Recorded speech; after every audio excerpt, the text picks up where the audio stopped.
अली अली मौला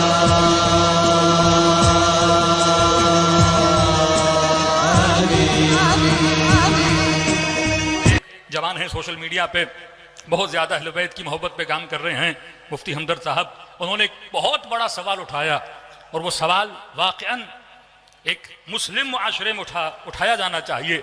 उन्होंने कहा वाक़अन ये कहाँ पे लिखा है कि हमने अगर फ़िक़ा लेनी है तो मसलन सिर्फ इमाम अबू हनीफा से लेनी है या इमाम शाफे से या इमाम मालिक से या इमाम हम्बल से।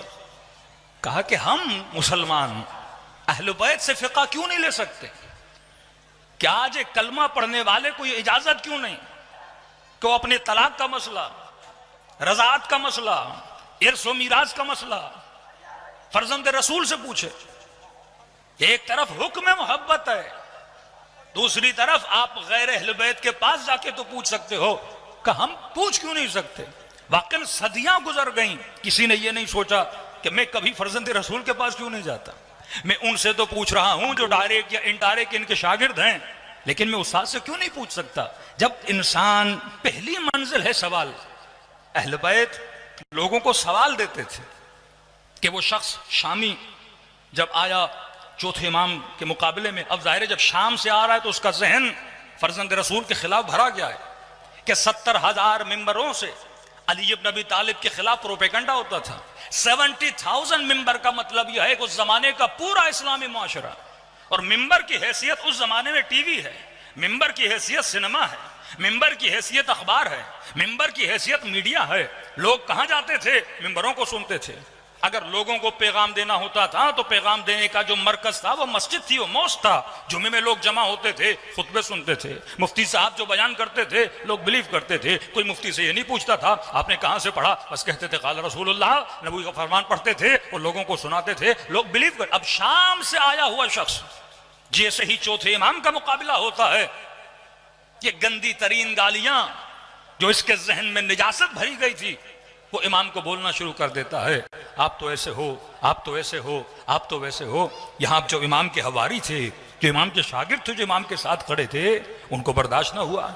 मुरीदान इमाम ज़ैनुल आबिदीन आगे बढ़े ताकि इसके मुंह पे तमाचा रसीद करें, और जैसे आगे बढ़े तो इमाम ज़ैनुल आबिदीन ने रोक दिया। अब जाहिर है कि इंसान का जहन गंदगी से भरा हुआ है, उसका नतीजा ये नहीं कि आप उसे मारोगे तो उसके अंदर और गुस्सा पैदा होगा, वो 4 गालियां और आपको देगा। अगर कोई मसलन बोल रहा है कि शिया मुसलमान नहीं है और आप आगे बढ़ के उससे लड़ाई करोगे तो ये नहीं कि वो आपको फिर मुसलमान मानना शुरू कर देगा। आप उसके जहन में सवाल पैदा करो, आप अपने किरदार से, अपने अमल से ये साबित करो कि जो प्रोपेगेंडा तुम्हारे जहन में भरा गया है वो प्रोपेगेंडा गलत है। इमाम ज़ैनुल आबिदीन ने अपने किरदार से एक ऐसा जुमला कहा कि वो बूढ़ा रोने लगा। इमाम ने कहा जो तू मुझे कह रहा है यकीनन तुमने मेरे खिलाफ कुछ सुना होगा, और जिसने सुनाया है यकीनन उसने कुछ देखा होगा।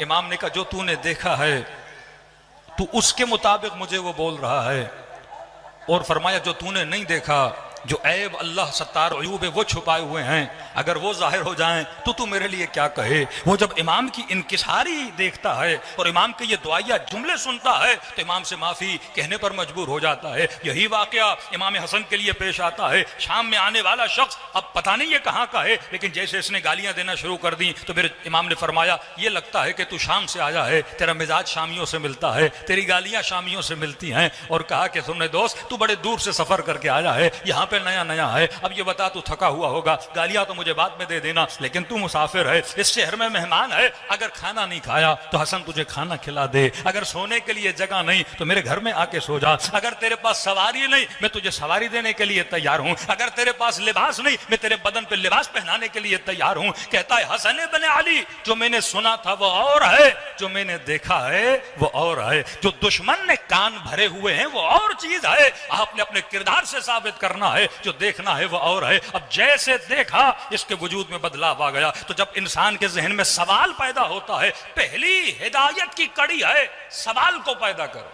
जब तक सवाल नहीं होगा, आज मुसलमानों ने यजीद पे फुल स्टॉप लगा लिया क्योंकि सबको बचा लिया लेकिन यजीद को न बचा सके। वल्लाह अगर ये मजाले से अज़ा न होती तो यजीद भी रजी अल्लाह बन जाता, ये मजाले से अज़ा न होती तो यजीद के खिलाफ भी बात करने पर पाबंदी होती।